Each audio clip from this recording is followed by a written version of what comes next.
Well, thank you everyone who showed up this evening, and especially thank you to the Thompson Free Library for inviting me here tonight. Some of you know me, some of you probably don't. My name is David Wilson.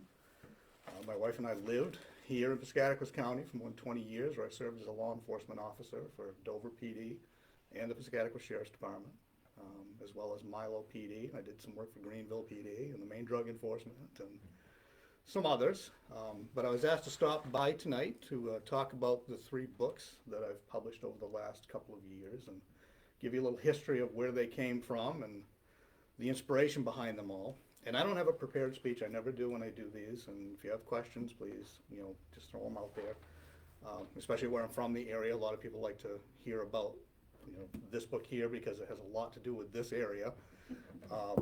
But I'll give you a little history of the books themselves and how they came to be. And it's a long history.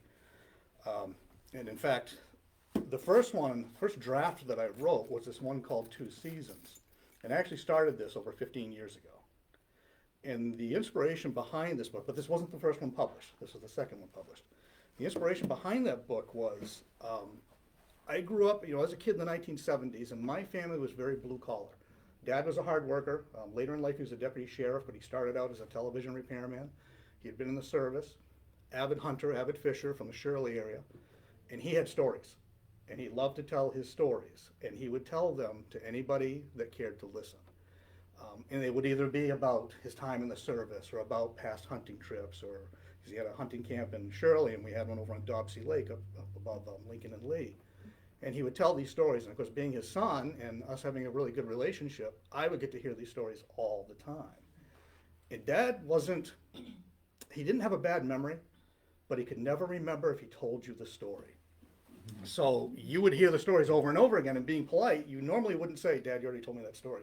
You would just listen to them again. And the thing about Dad's stories was he never embellished them and they never changed. So even though you would look at them and you'd think, okay, really? You had to believe that they were true because he didn't add to them and he didn't take away from them. Excuse me. So I decided quite a few years ago that somehow I wanted to document his stories. But I really didn't think I had a book in it. And I didn't think there was enough of them to create a book. And I didn't really know how to write a book called My Dad's Stories, although I probably could have and entitled it that. But what I decided to do is I decided to take his stories, add a little bit to them, which you do with any good story. You embellish it and you change it around, and create a fictitious town in the state of Maine, way up north, and fictitious characters, and create a cast of characters, and take each story and give them to one of the characters, with there being one main character in the book, and that's a lady by the name of Ma. She's known as Ma. She owns the local diner in this tiny little town called East Puddle Duck, Maine. And it's way up north near the Canadian border. And I took Dad's stories and I fit them to the characters. And I created a first draft, again, about 15 years ago. And I said, okay, I'm just going to try it. I'm going to put it out there. I'm not a writer, but let's see. Let's see if anybody enjoys this. And I sent it out to some New England writer publishers and just waited to see if I get a call back. And lo and behold, I got a call one day from this very nice lady, and she said, we edit books and we publish books. It's not really our type of book, but we think you're a good storyteller. Do you mind if I give you some pointers? And I said, sure, I'll take any suggestions I can get. And I got a piece of paper, and we had a good conversation, but as she started talking, she wasn't talking about changing the grammar or being correct in my grammar. She was actually talking about changing the stories. And I didn't like that. Because by the time the conversation ended, I felt like if I do what she's asking me to do, it's not going to be my book anymore. It's going to be somebody else's version of my book. So I got discouraged. And I actually threw the manuscript in a drawer, and I left it there. And then about the time that I came up here, about 2010, my wife and I came up here, just a few years after that, I decided I wanted to document what was happening to me as a law enforcement officer. More of a diary than a book. I didn't plan to make a book, but I started documenting calls that I'd been on, and you go camping with friends, they'd always say, hey, tell us about this call, tell us about that call, we read about this in the newspaper. And I wanted to document those stories, mostly for me. So later on in life, I could go back and look at it like a diary and remind myself of what had happened and what I had done. But I found myself writing it in the style of a book again as I got further into it. And I would take some of the stories and I would write them just as I remembered them and just as I had lived them and just as I had responded to them. And some of them were funny to begin with. You didn't have to do anything to it. And some of them I would add a little bit of humor. And some of them I wouldn't because there just are some times that it's not appropriate to do that. And it took about 7 years when I finally had a manuscript about that thick. And it was 27 chapters. And I thought to myself, well, there's a book here. There's a chance for for the first book. So I got that renewed energy, and I sent it out again, just as it was. And it wasn't too long after that that I got called back from another New England editor publisher. And I heard the same thing. I heard, it's not something we would put out, but do you mind if we give you some pointers because we think it's good? And I looked at it with a new perspective. I said, sure, let's talk about this. And this time, what this lady was talking to me about was how to format it correctly, how to make the grammar correct, what to take out because it had nothing to do with the premise of the book, what to leave in. And I really enjoyed what she was telling me. And I really took that to heart. And after that conversation, I wrote the book over again, using all the same stories, but taking the information she gave me, taking suggestions, and doing just as she said. And I came up with a book this size rather than this size. And when I felt I had a pretty decent draft, I sent it out again to some local publishers. And I got the call I'd been waiting for. I got a call from one publishing company who said, we want it. We'd like to put that out. And they, we talked for quite a while on the phone because I was skeptical, as I think any first author would be that doesn't go self-publishing. And I'll talk about that journey a little later. And I asked a lot of questions, which they appreciated. And they assigned me a project manager, and they assigned me an editor, and they assigned me a marketing manager. And it took about 6 months, and it was a decent journey. I enjoyed the journey of publishing. And finally, this is what came out with this cover. This was the original cover to it that they created for me. And after that one, the day that one got published, I said, you know what? I'm going to go dig that old manuscript out because this is a pretty decent journey. I enjoyed this. So I dug out 2 seasons. And the first thing I did after many, many years, after 15 years of the original manuscript, I read it again, and I hated it. I thought it was terrible. And I don't know what it was about it. I don't know if it was the journey of writing this one and being a little more experienced and having those professionals, give me the good advice, but I didn't like it.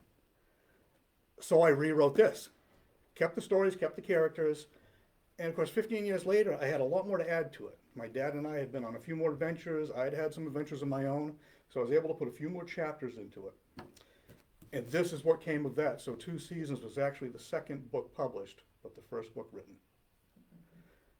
In this book, if you read it, again, there's a primary character. Her name is Ma, and she's basically many, many women that I have known throughout my life, that I've met or that's been related to me. She's my best friend's mother. She's my own aunt. She's other people that I've met, all rolled into one character. And people who know me, who have read the book, says there's a lot of me in her. She has an attitude. She's a Mainer. I mean, they're all Mainers, and I grew up in Maine. I was born in Maine. You know what Mainers are like. They've got the true Mainers have the down east accent and the down east attitude, and I don't mind saying that because I'm a Mainer. And I had an uncle from Jonesport that you could barely understand because his accent was so down east. But that's what she is. She's very rough and tough and in your face and very straightforward, but she loves you. And you know that, so you put up with her.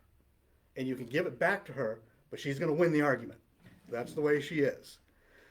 And growing up in the 70s, being a child of the 70s and being from that blue-collar family, my dad worked, my aunt was a waitress, my uncle was a truck driver. We were very blue-collar.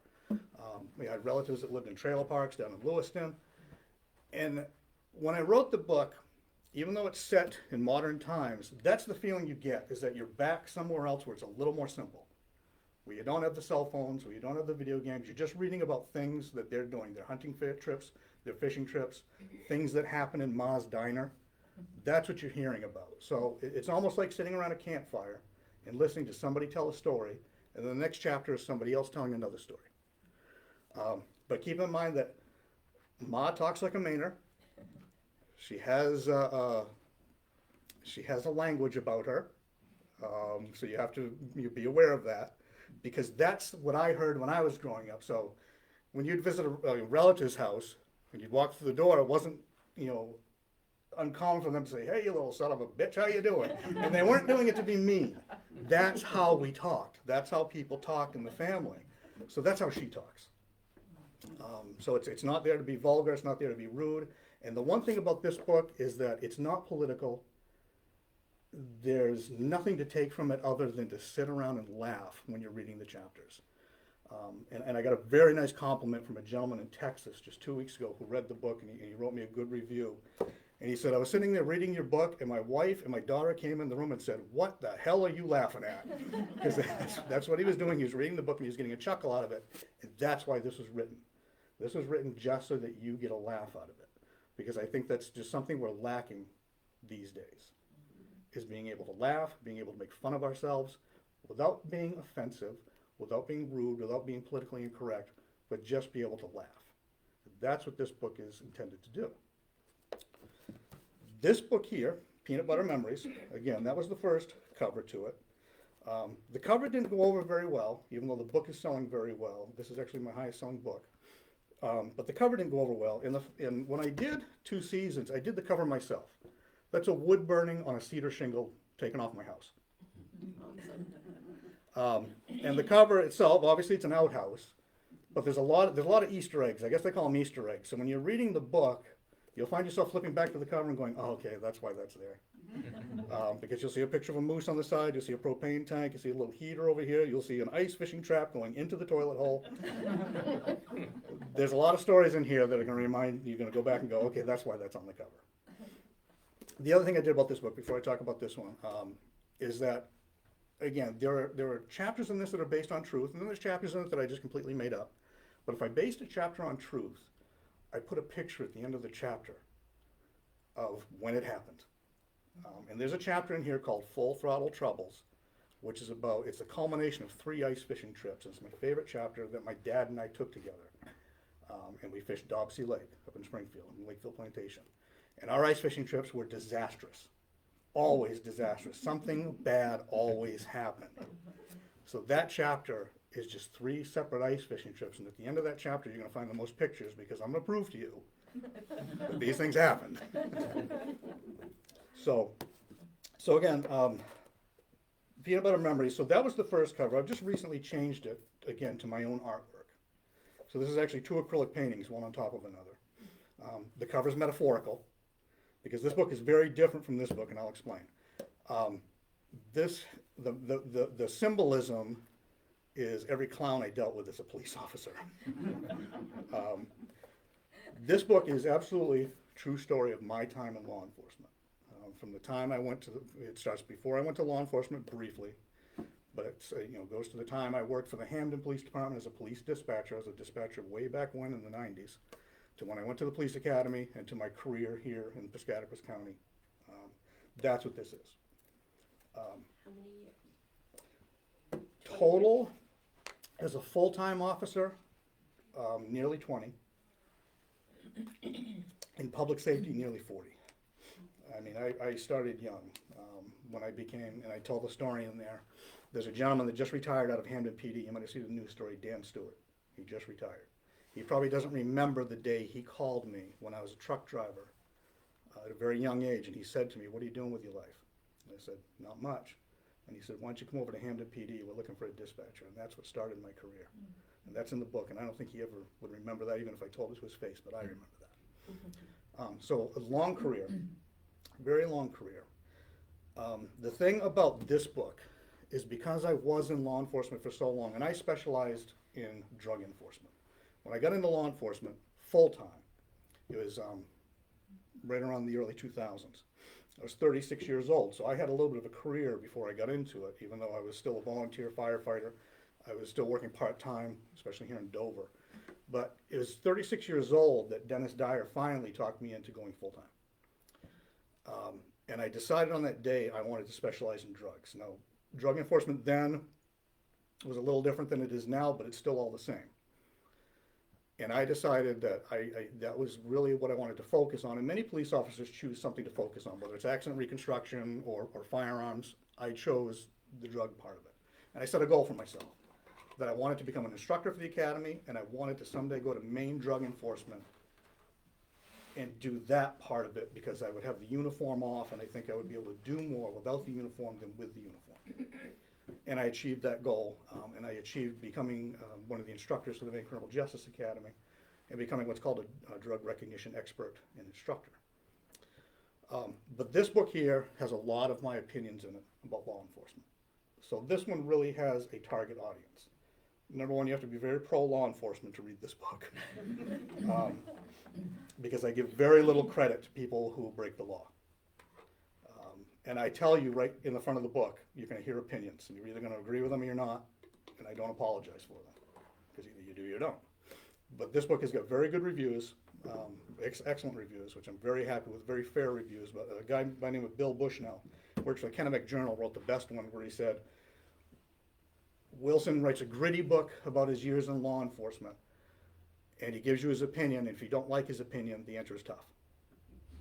And that's just the way I am. So,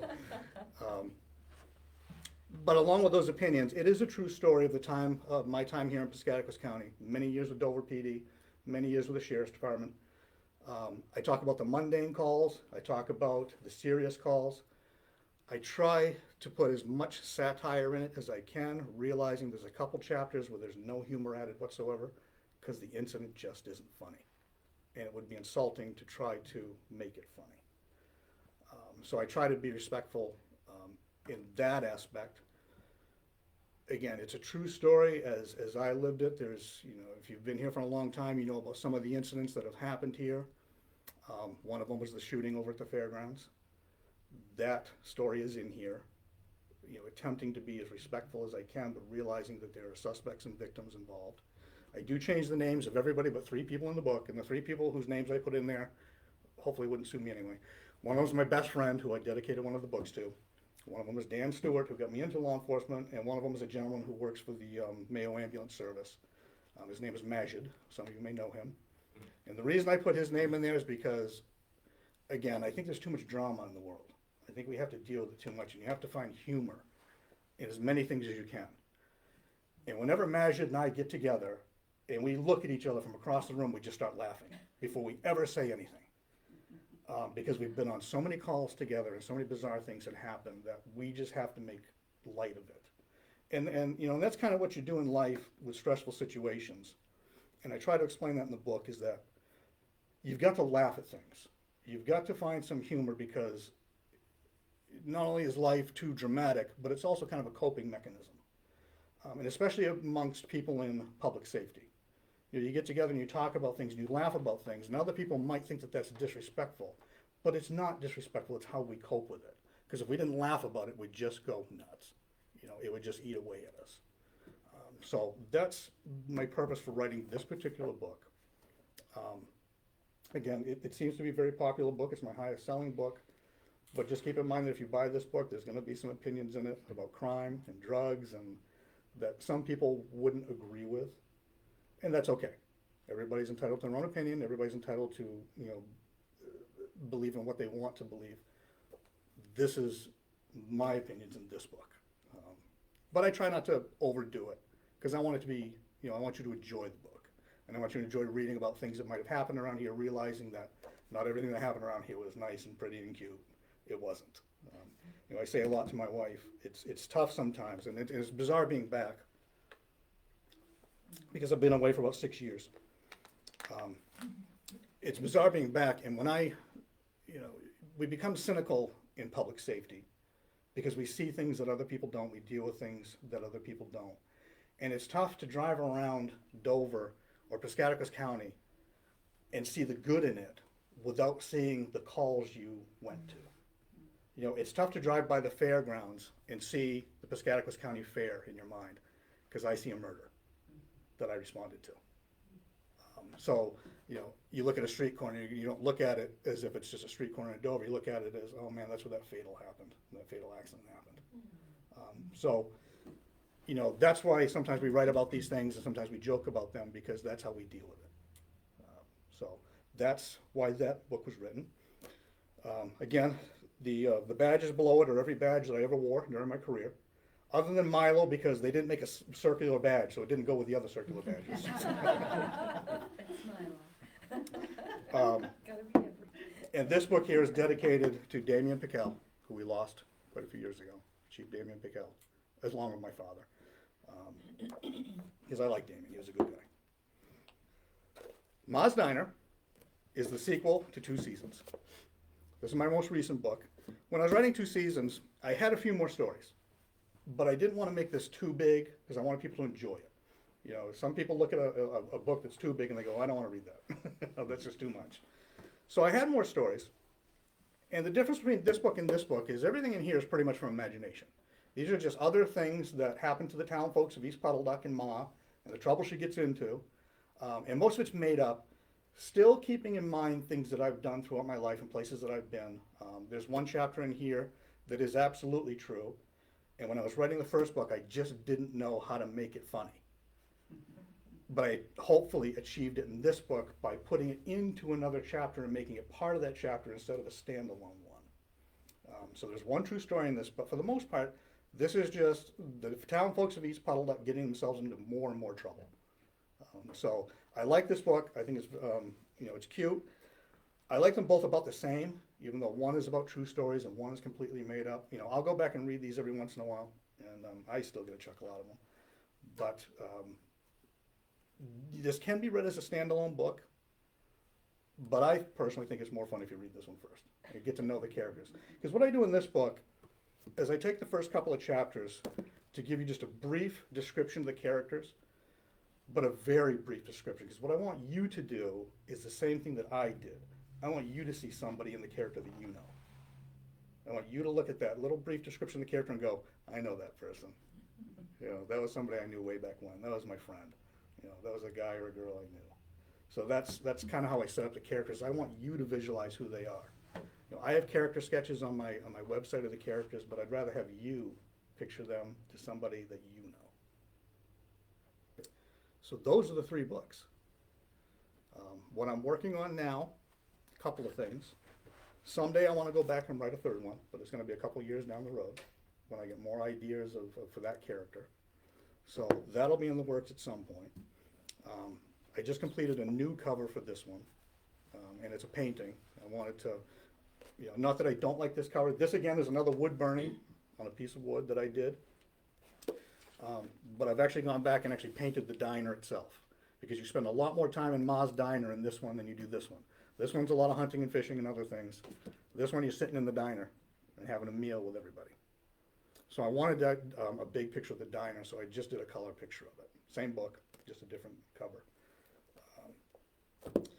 And then when a lot of the folks that have read this one, because I briefly mention things I did before law enforcement, and obviously I've had a career after law enforcement, the gentleman from Texas said, why didn't you add that stuff in there? Because I have been a town manager in two different towns. One of them is Guilford, one of them is Holland. So I'm going to go back and write a little more to the memoir. Might be a little shorter than this one. But just write some more humorous stuff of things that have happened. Just for the folks who have enjoyed this book and would like to read a little bit more. And for me. That's really the goal for it. I never expected to sell a book when I wrote them, and I never wrote them to sell them. If you enjoy my books, awesome. That makes me happy. I never expected to sell more than one copy of this. So when I sold one copy, and then I sold the second one, I exceeded my expectations. To this day, over 300 have been sold, and the same amount of this one right here. So I'm very happy with that. The reviews have been good. You know, I realized that I wasn't a writer. I'm no Stephen King. I never will be. I'm not a J.R. Tolkien. I'm just somebody who wants to write for other people to enjoy. I did, just last year, I kept the copyrights to my books, and I took them back because I wanted them back, because I knew I wanted to self-publish the third one. I enjoyed the journey of publishing through a professional agency, and I'm glad I did that. But now that I've got a couple books under my belt, I wanted to go self-publishing, so I've taken them all back and republished them under my own. The publisher is named as me. I've also gone back and looked at them and made a few grammatical changes to them if I've seen mistakes, because we all make mistakes. So, I'm always trying to make them a little bit better, not change them, but just make them a little better for the reader. One of the things I did when I republished this is I took the drawings that I had done since I wrote it, and I put them all in the book. So there's character sketches throughout the book. So I kind of enjoyed that about the book. That's the 3 books. That's the journey of the 3 books. So I'm happy to answer questions for you, if you have any. Usually it always comes back to law enforcement in this county. 3. Where did you get the peanut butter in the title? You have to read the book. It's It's the last chapter in the book, Okay. and it has to do with a specific call I went to in Dover-Foxcroft. All right. And if I told you what it would ruin the ending of the book for you. And I get that a lot. How'd you come up with that title? The title is based on an actual call that myself and another officer, Adam Smith, went to. It was a tragic call, but again, you've got to find humor in some things. So that's how I ended the book. Because I had a hard time making an ending for the book. I really did. You're writing about yourself. You're not dead yet. You're not done yet. How do you, I didn't want to say, okay, I just retired out of law enforcement, I did this. I didn't want to end it that way. So I had to really pick my brain for a call that I could come back to end the book with. And that's the call I came back to. I also make fun of myself in the book. Don't think that I don't. There's a chapter in there, probably about 3/4 of the way in, about a call I went to where I got injured because of my own stupidity. And I didn't want to, write all these things that would involve other people and other officers without making fun of myself. Because a lot of strange things happened in public safety. And I wasn't immune from any of them. So there's a chapter in there where it's all about me being dumb. And what happened at the end of that call when I had to go to the hospital. Oh, no. So, you had a question. Oh, the 300 books that you sold, how long has it been for sale? Like, when did you finish the book, you Yep. published it, and then how did you sell them? Book signings? Yeah, marketing a book is almost tougher than writing a book. And I think any author will tell you that. And since I've become a published author, I've made friends with many other authors, through Facebook or other social media. Marketing is very tough. So these books have been out for a couple of years. The first one about 2 years now, the second one about 1.5 years, and then Maz Diner just came out a few months ago.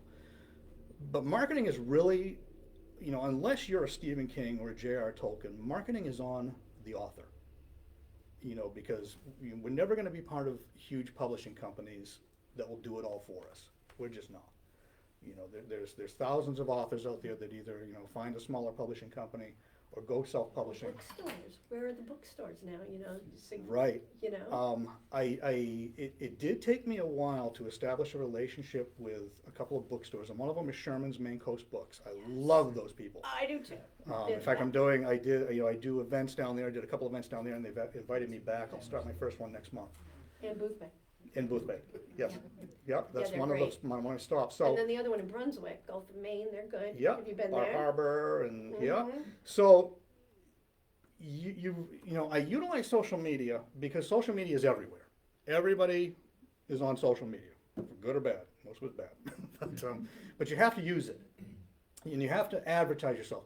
And because I do a little bit of artwork, I may be a little more advantaged that I create my own marketing posters and campaigns. And then I'll put it out there, and you'll get feedback. And people will say, oh, that's really cute, or that stinks. And then if they say it stinks, I change it. And I keep putting it out there until somebody says, wow, I really like that one. And then I'll leave it out there because somebody noticed it. Reviews are very helpful. I have some reviews on Amazon and on another site. I can't remember what it is because there's so many of them out there. And even if you get a poor review, and I've been lucky enough not to get a poor review, not that I've got 5 stars on everything because I certainly haven't, But even sometimes if you get a poor review, it's like a critic panning a movie. Well, as soon as they say it's a bad movie, everybody wants to go see it. So, you get these people out there that consider themselves book critics, and they'll write something about a book, and you almost want to go out and read it because it's not so much that the book is bad, it just wasn't for them, and they think they have to put that out there. I didn't like this book. Well, that's because you didn't like this book. Somebody else is going to.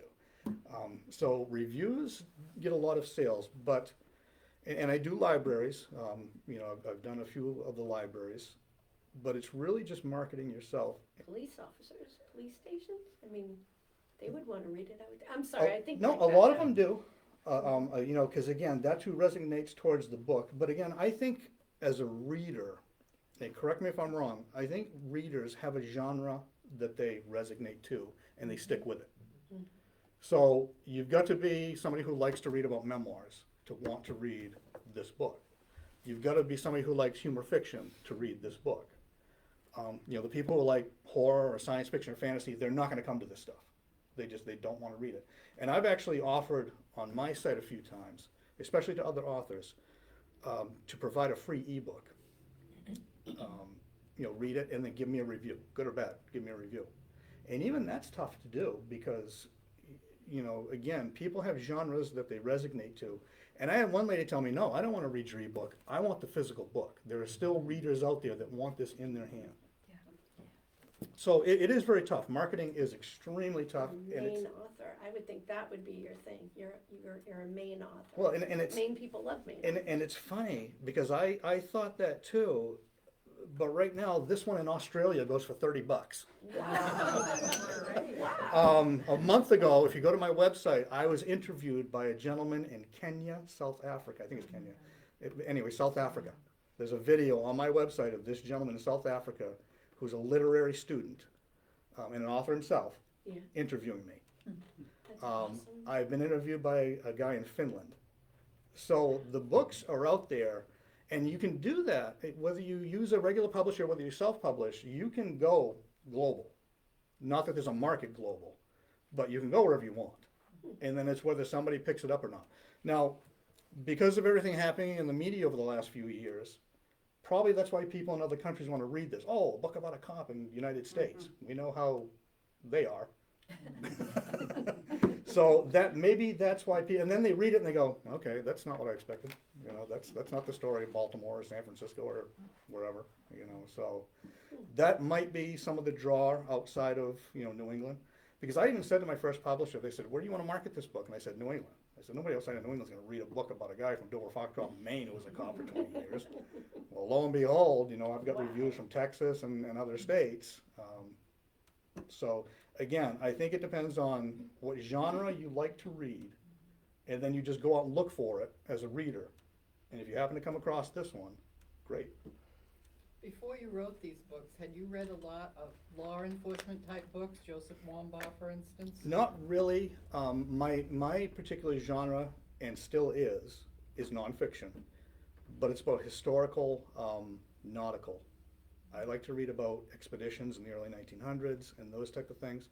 Now, having said that, one of my favorite books, and I picked it up when Dennis Dyer and I were traveling to North Carolina to pick up a prisoner. In the terminal, I picked up a book, and I wish I could remember the name of the author, and forgive me for not being able to. But it's called Under and Alone, and it's about a guy who works for the DEA who infiltrated the Mongol motorcycle group. And I read the whole thing in the 2-hour flight. I just could not put that book down. And whether it's because, I wanted to go to MDEA at that time and I wanted to do that stuff, but that's the only book on criminal justice I've ever read. When did you start writing? I started, again, about 15 years ago. I was in law enforcement by that time, but I hadn't thought about doing the memoir. And I don't know if my dad and I were on a camping trip and I had just heard one of his stories for about the 100th time, but I just said to myself, I have got to write these down. I have to. And it was one story in particular. And here's the story, and I think it's actually in the prologue. We were up at the camp, and my buddy was with me, James. and we were on a fishing trip.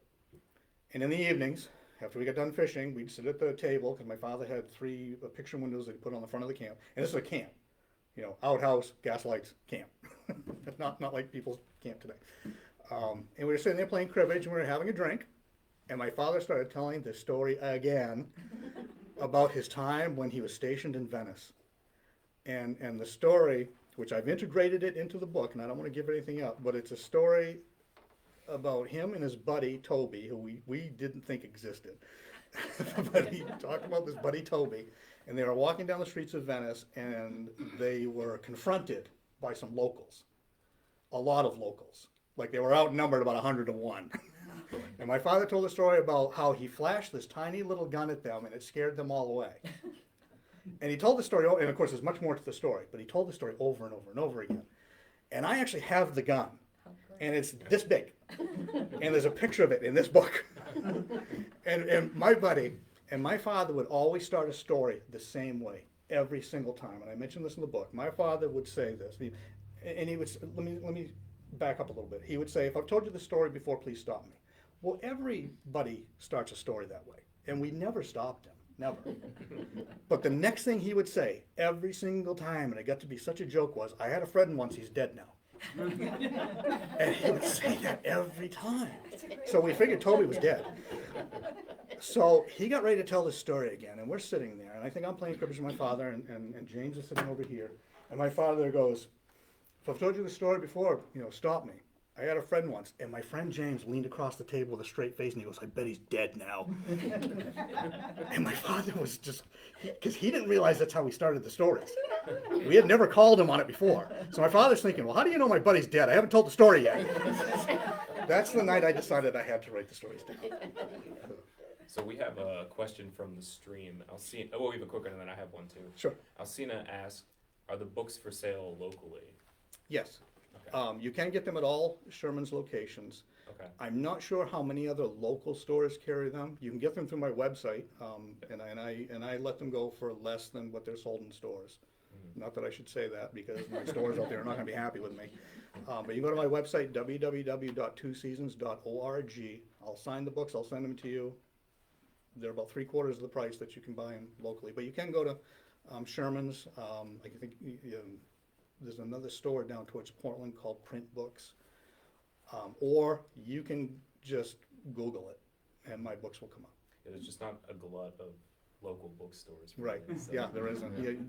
You sell much more online just by searching for a book than you can ever, walk in anywhere and find them. But yes, you can get them locally. But then so we had Tim Cotton here a few months ago. Oh, Tim. And you two are, Tim's in the book. you're pretty, is he really? Yes, he is. Oh, okay. So you're pretty similar in that you're both kind of self-deprecating, and you both try to use humor to deal with the situations you deal with on a daily basis. I know Tim very well. Good friend. And it seems like whether it's law enforcement or firefighters or emergency personnel, the ones who kind of stay and are able to deal with that long term have that kind of a coping mechanism that they Correct. can use to handle it. Correct. So do you run into many people in your profession who can't do it, and Yes. it doesn't really. Yeah, there's, it's sad to say, but I think there's 3 ways that people get out of law enforcement. One is retirement. They make it to retirement. One, and this is how I decided to end, to stop doing that particular job, and I still, support the academy and teach and things like that, but I was at a high point in my career, and that's when I decided, okay, I'm gonna move on to the next thing, because I don't want my career to go to a low point. I don't want somebody else to decide when my career's over. I want to decide. And then I think there's those that get into law enforcement maybe with expectations of something that it's not, especially nowadays, and they just don't realize what it's going to be. Now being the age I am and having the career I had, I have a lot of respect for anybody that chooses this career now, because I could not go back and do it. I couldn't. It has changed. Throughout my years, not that there was ever a lot of respect for the uniform, but when I first got into law enforcement, people looked at a blue uniform and they would approach you, they would be friendly to you. Even if they didn't like you, there was still enough respect that they didn't want to fight with you every time they saw you. And as my career progressed, and as things happen in other places, and as social media takes over, it got to the point where everybody thought that they could just pick a fight with us. You know, that's just the way it was. And it's sad to say, but you know, after I got out of it full time, I still did it part time for a while, and I pulled a shift for Milo. And I put the uniform back on, and the second I put it on, I said, "What am I doing? You know, I've moved on. I've got another job now." And the first call I went to, this guy got in my face. I mean, before I even got out of my car. And that's when I said, "Yeah, I'm not putting it on again." You know, so for anybody who gets into it now, the training is going to be much different, obviously. You know, not for, you know, for better reasons. You're going to have to be part social worker now, which, you know, for us old timers, we didn't have that much training in that. You know, we had some, but that's part of the job now. And you're going to have to, you know, put up with what you're going to have to put up with out there now, just because of what people see on social media and think they can do it here. And we're not immune to it here. So I hope that answered your question. Yeah, I didn't mean to bring everything down, but. No, it's fine. I don't mind talking about it, I really don't. Again, it's a coping thing, you know? Yeah, We no, talk it about just seems like there's some people who are really well adapted to it, and then some people who get into it and, you know. Yep, whether it's not- police, It's not what they, Right, and whether- yeah, that's the thing, it's nothing to do with. right, whether it's police police, fire, specifically, it's a lot EMS, it takes a certain person. And I have the utmost respect for anybody who does it, I really do. Because anybody who doesn't knows it. Yeah. You know, it's just the way it is. We don't always get the smiles and the thank yous. But you have to be able to put up with that. I mean, if you can't put up with that. You know, there was a time at the Maine Criminal Justice Academy, it's always been a military academy, which I enjoyed. But it's tough. You know, it's a tough 18 weeks. And there was a time when they eased off a little bit. I was in the middle of my career and they kind of eased off a little bit. And I'm thinking to myself, boy, those cadets aren't going to make it. Because if you can't be in a controlled environment, just like the military, if you can't be in a controlled environment and have somebody yelling at you, what are you going to do when it happens out on the street for real? Because it'll happen your first night. You know? I remember my first call, and it's not in the book, but I'll tell the story real briefly. My first call, Dennis hired me. I had no experience. I hadn't even been to the academy. He handed me the keys to the cruiser and said, "Okay, you're on the night shift." Because that's what you did. I mean, that's the way it was back then. Dave will attest to that. And around midnight, my first call was way out towards Dexter. This guy who'd clipped a white birch in the middle of the Merrill's Mills Road, and the tree was sitting in the middle of his truck. And the funny thing was, he had already hit one tree, and one of the local record companies came out, pulled him out, and he drove down the road and hit another one. So I got out there. I had never done an OUI. I had no experience. And here I am trying to do a roadside OUI at midnight with absolutely zero experience. And, you know, and fudging my way through it, and luckily I got through it. But that's, you know, that's how it was. But that's how it's also changed. You know, you can't do that stuff anymore. Most police officers now aren't even allowed to go out on the road until they've got the academy under their belt, because they may not make it through the academy. And that's why, you know, we lose a lot in the academy. We lose a lot of cadets, especially in the first couple of days. You may start with 120, and a week later you're down to 100, because 20 of them it just wasn't what they thought it was going to be. Yeah. Yes, ma'am. Did you write it for yourself mostly, the books rather, or to publish and profit from? None of it was for profit. None of it. It was for you. Yeah, this one was strictly for me. It was. Which, it's funny, it turned out to be the best-selling book. This one, yes, I did write this to publish. You know, again, realizing there's going to be a specific audience that's going to want to read it. But I never had a target sale in mind. I never said, okay, I want to sell 1,000 books. I want to be on the New York Times bestseller list. It's never going to be there. Did that one sell well? This one is, yeah, it's selling almost as good as this one. Not quite, but almost. And I think it takes a while for a book to find a following. This one didn't start selling until this one was published. And I had another author tell me that. They said, don't get discouraged if your first book isn't doing well. When you put out your second book, that one will pick up. And it did. He was right. It was, you know, almost strange, but he was right. I heard of the Fairground murder. What year was that about? Oh, my goodness, now you're really, I mean, I moved to Maine in 2010. It's Yep. 2011, I think. Yeah, I think you're right. Really? I think it was 2011. Yep.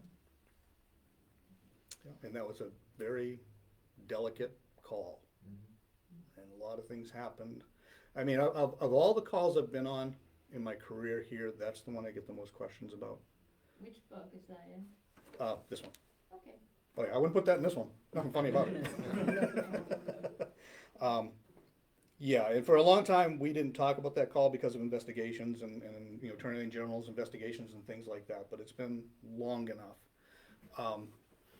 You know, I have some friends who, again, who are authors, and a lot of them write in the memoir genre, because we tend to hook up with other authors of our genre. And he said to me, and somebody had asked me the question one time, did it make you nervous writing about these things? And it never did, but that was solidified to me by another author in the memoir genre. They said, if you're gonna do it, you gotta do it. You know, you can't make stuff up in a memoir. You just can't. That's not how you write a memoir. And you can't be afraid to put it out there. Now, having said that, you can still be delicate about it. You know, you change names, you don't change situations. You know, you tell the truth, but you change the names and you try to be as delicate as possible, because that was a very delicate call, because the suspect was somebody we all knew. Close, some of us. You know, so you have, you know, so you have to be careful how you write about that, because there's also a victim who doesn't give a crap who that suspect was or how close you were to him. You know, and I didn't write this fearing anybody in Piscataquis County wasn't going to like it. I know there's people in Piscataquis County that don't like this book. You know, that's just the way it is. And if somebody wants to write a book about me, go ahead. That doesn't bother me. But no, you can't be afraid to put those things out there. But still trying to be respectful again. I try to put a lot of humor in that, but there are some chapters, and that's one of them, that there is no humor in that chapter. It's just, I'm going to tell you this story, and here it is. And then the next chapter will be a little funnier, you know, and a different call. So is the Peanut Butter Memoirs, is that 100%, it's nonfiction? Nonfiction. Okay, all right. All of it is nonfiction. Yeah, there's nothing, you know, again, somebody else may read it and say, well, that's not how I remember it. That's okay. I don't mind that. You know, Dave Roberts may read it and he may say, well, that's not how I remember that day. That's okay. You know, you remember it from your point of view. Terrible memory. You know, I remember it as I was there, and I write it as I was there. I'm not making, you know, I'm not writing it from the victim's point of view or the suspect's point of view. It's me. This is what I saw. This is what I responded to. This is how I handled this call. I think people that are close to law enforcement people, you probably all recognize a lot of the stories, because, you know, when they get home, they kind of need to talk about things, and they might not use names, but you know something either horrific has happened or, you know, something hysterically funny. Yeah. And there's been a lot of really hysterical stories, so I'm looking forward to reading it. Charlie Edgerly, I don't know how many of you guys know Charlie Edgerly, Yeah. was the first person to buy this book. Oh, was he really? And when Charlie said, you know what, it brought back memories, I was really happy. Yeah. You know, because, again, there is stuff in here that's delicate. And again, I'm very opinionated when it comes to crime and you know, and other topics. And for him to say that really made me feel good. Yeah. It's like, you know, he could see beyond my opinions. And he could see the stories in there that he remembers. You know, and there's not a lot in there about Dover, because Dover's a quiet town, but there's some stuff in there about it. Well, no, you're going to sell less books, though. What's that? You're going to sell less books if you say there's not that Oh, I much know. out there. I know. But again, I'm not here for sales. Yeah. Did you ever seek any legal help or advice in terms of your dialogue and naming characters and situations? Did you kind of feel that out a little bit with a lawyer and kind Well, of and most of it was through my publisher. Yeah. You know, the conversations we had with them, because I had those concerns too. And to be honest with you, when I originally started writing the book and I wrote it as a diary, I was using names because I never expected to put it out there as a book. And it wasn't until I decided to put it out there that I, you know, started having those conversations and research. And, you know, my mind was put at ease quite a bit. Yeah.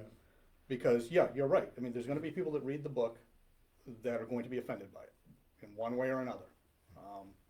But, you know, and really the common answer I kept getting was, as long as you change the names, because, you know, there are memoirs, there's thousands of memoirs out there, if not more. And memoirs are truth. That's what they're intended to be. So if you're gonna tell the truth, you gotta talk about somebody. But as long as you change the names, that protects the author as much as it possibly can. Realizing if somebody wanted to sue me, sure, go ahead.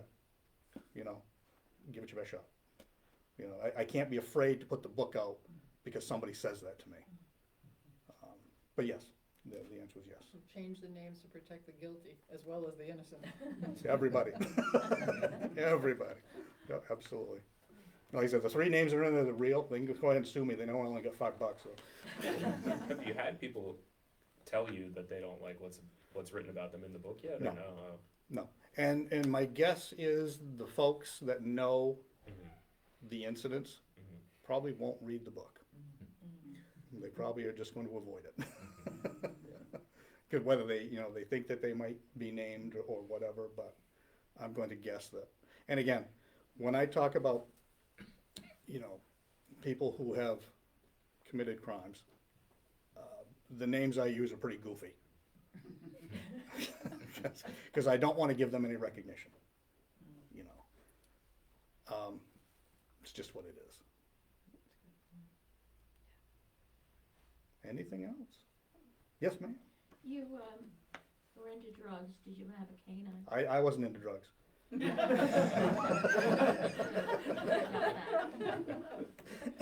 No, I did not personally have a canine, but I did use canines many, many times because they were a very, very useful tool, extremely useful.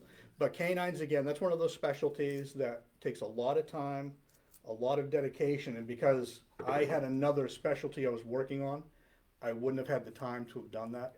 So you would call someone in Yes. who worked with the canine? Yeah, absolutely. I got to know many canine officers throughout the state. And depending on where I had to go, because when I worked for Maine Drug Enforcement, it wasn't just Piscataquis County, I would be statewide. I would work with many officers of those areas if we needed them. And you can't give enough credit to the dedication of those officers, but the animals themselves, my goodness, are they incredible. Just absolutely amazing. Are they all German Shepherds? No. Nope, all different breeds.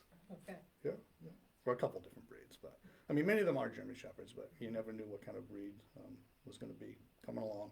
Did you have, was there a predominant breed? German Shepherd, yep. Yep.